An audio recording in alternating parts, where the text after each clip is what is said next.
I'm sorry, we're out. There's a lot of deputies here who want to come in. Deputy Clare Daly, Shock.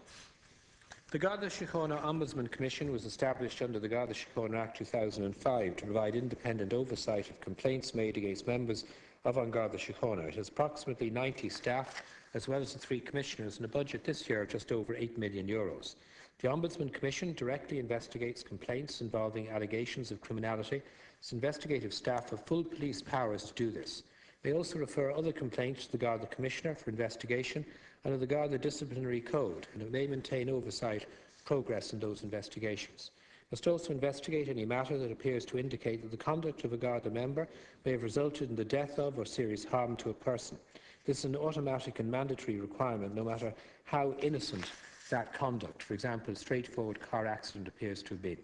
The Ombudsman Commission may also, even where it does not receive a complaint and where it appears to it to be desirable, in the public interest to do so, it may investigate any matter that appears to indicate that the Garda member may have committed an offence or behaved in a manner that would justify disciplinary hearings. As Minister, I may also refer such a matter to the Ombudsman Commission for investigation.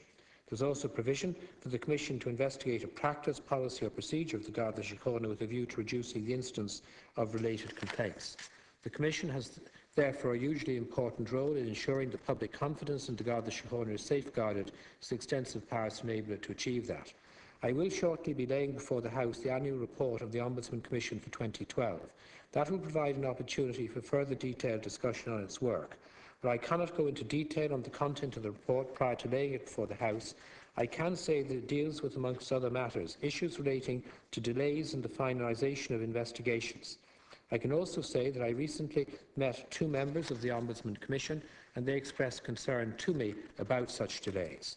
I regard full cooperation by the Garda Síochána with the Ombudsman Commission as an extremely important issue.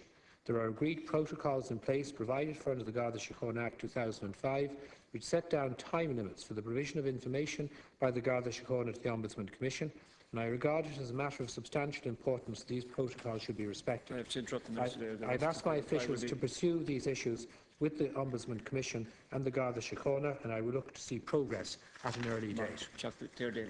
Well, there are many issues to be monitored, Minister, because the reality is the operation of the Ombudsman Commission has been an absolute and utter failure, and it hasn't in any way given accountability and oversight of the Gardaí. The very fact that the amount of prosecutions arising out of the complaints since the inception has been less than 0.5% has resulted in prosecutions. I'm familiar with the case myself at the moment, where the protocols that are in place are being breached absolutely by the Gardaí, who are under investigation, and the Ombudsman's office have told me that this is actually a normal procedure, where items such as requests for, say, a duty roster for the station for that day have been outstanding for 48 days and require multiple requests from the Ombudsman in order to get an answer, presumably leading in extra cost and delays. And these are cases that go on for absolute months. I think it is clear from a lot of items that have been in the public domain, not least the penalty points investigation, that the idea of the Gardaí investigating themselves is a nonsense. We believe that you received that report. We don't know where it is. Thank you, but what's entered in the media is enough to let us know that it sort of begins with once upon a time and ends up with happy ever after. But we would like to see it, and we would like to see you engaging in a real independent scrutiny of the Gardaí, because I have to say public confidence is at an all-time low. Well, first of all, as the Deputy knows, the Ombudsman Commission themselves conduct investigations, and the protocols the Deputy refers to, which I regard as of considerable importance, in my view, should be fully and properly adhered to by members of An Garda Síochána to facilitate the Ombudsman Commission undertake their statutory work.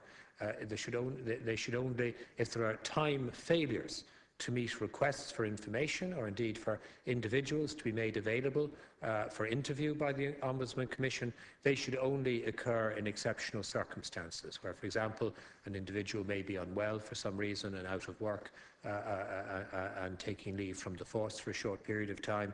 But these protocols I regard as crucial to the proper functioning of the Ombudsman Commission, and as a consequence of concerns that were detailed in the 2012 report, which I can't go into in detail until it's laid before the House, but I can tell the Deputy it will be laid before the House, I expect, next week after it's been taken to Cabinet, as a consequence of concerns expressed by the Ombudsman Commission concerning such delays. I met with the Commission, and my concerns in this area have been communicated by my Secretary-General to the Commissioner of Garda Síochána. But I should say, in fairness to the work done by the Ombudsman Commission, if the Deputy even considers the 2011 report, they received 2,275 complaints containing 230 allegations of misconduct by Gardaí. 1,424 of these were found to be admissible, but 18 files were submitted to the DPP during 2011 relating to 19 Garda members. The DPP directed prosecutions in relation to 7 Garda members and two people who were not Gardaí. Of the 19 prosecutions which were heard in 2011 and came before the courts, 11 Gardaí were acquitted, 5 Gardaí were convicted, 3 for assault, 1 for perverting the course of justice and 1 for careless driving, which was overturned on appeal. 1 probation Garda had the Probation of Offenders Act applied to them, and a civilian was convicted of assault.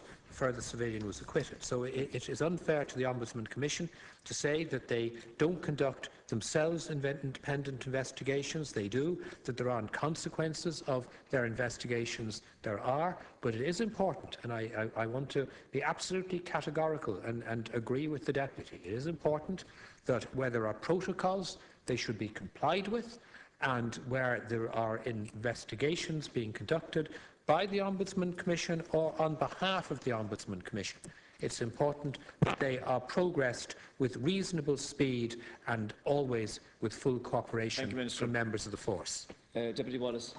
Deputy Daly first and Deputy Wallace. We'll take the two together. I'm sorry, we're nearly out of time. I'm glad to hear the Minister saying that the protocol should be adhered to, because the reality is that they aren't.